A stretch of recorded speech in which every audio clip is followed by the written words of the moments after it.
Assalamualaikum warahmatullahi wabarakatuh. Perkenalkan, saya Arumi Cayanti dari Kemenkes Poltekkes Semarang, Prodi D3 Rekam Medis dan Informasi Kesehatan, kelas 1C dengan nomor NIM. Di video ini, saya akan mereview sebuah artikel tentang pelepasan informasi rekam medis dengan judul Hak Akses Pelepasan Informasi Rekam Medis Elektronik untuk Kepentingan Penelitian di RSUP Dr. Hasan Sadikin, Bandung.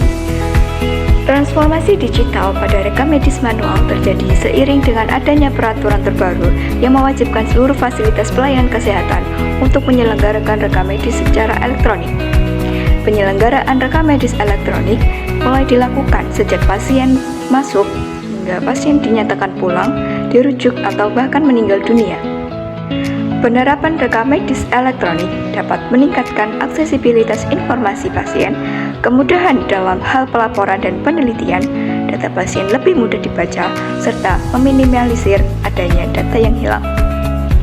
Pemanfaatan sistem rekam medis elektronik tentu harus disempurnakan dengan adanya keamanan maupun perlindungan data yang meliputi kerahasiaan, integritas, dan juga ketersediaan sebagaimana yang telah tercantum pada pasal 29 Permenkes RI nomor 24 tahun 2022 tentang rekam medis. Hal ini dikarenakan rekam medis berisi data pasien yang bersifat rahasia, sehingga pemanfaatannya harus atas izin pasien, terkecuali salah satunya yaitu untuk kepentingan edukasi atau penelitian. Namun, hak akses ini seringkali disalahgunakan oleh berbagai pihak yang tidak berwenang. Oleh karena itu, peneliti sangat tertarik untuk melakukan pengkajian tentang pelepasan informasi rekam medis ini. Lalu, apa yang menjadi suatu masalah?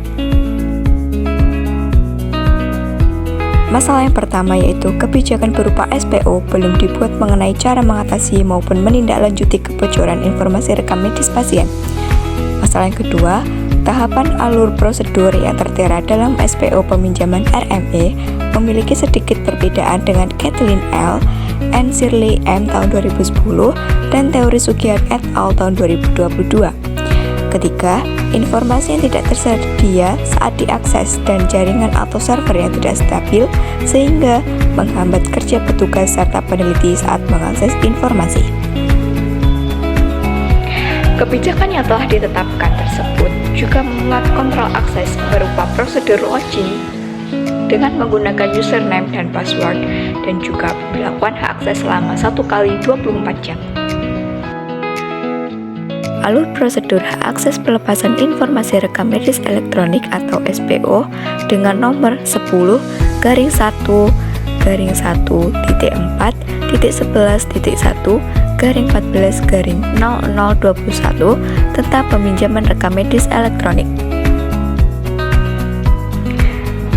Meski metode ini cukup baik dalam pembagian hak akses pengguna, namun disayangkan rumah sakit ini belum secara rinci mengatur pembagian hak akses sebagaimana teori Sugihat et al. Tahun 2022 yang menyatakan bahwa sebaiknya pembagian hak akses dibuat secara berbeda-beda menyesuaikan peranannya masing-masing.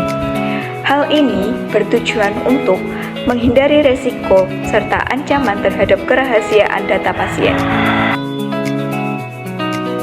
Hasil observasi lebih lanjut menunjukkan bahwa saat ini sistem masih dalam tahap pengembangan, sehingga kadang sistem tidak dapat mengidentifikasi pengguna internal atau eksternal dengan baik.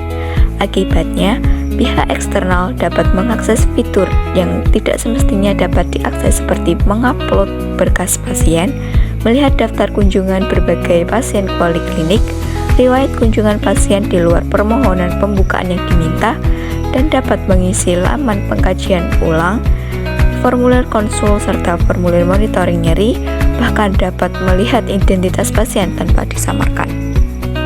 Lalu, dampak apa yang dihasilkan dari masalah tersebut?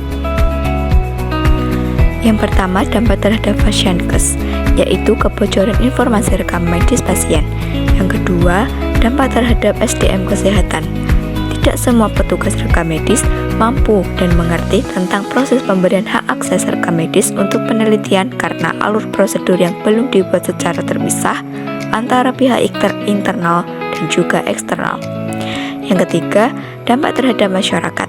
Sebagai sarana perlindungan dan keselamatan individu atau masyarakat mengenai wabah penyakit yang sedang tren, sehingga dapat mengantisipasi diri agar tidak tertular hingga cara menyembuhkannya.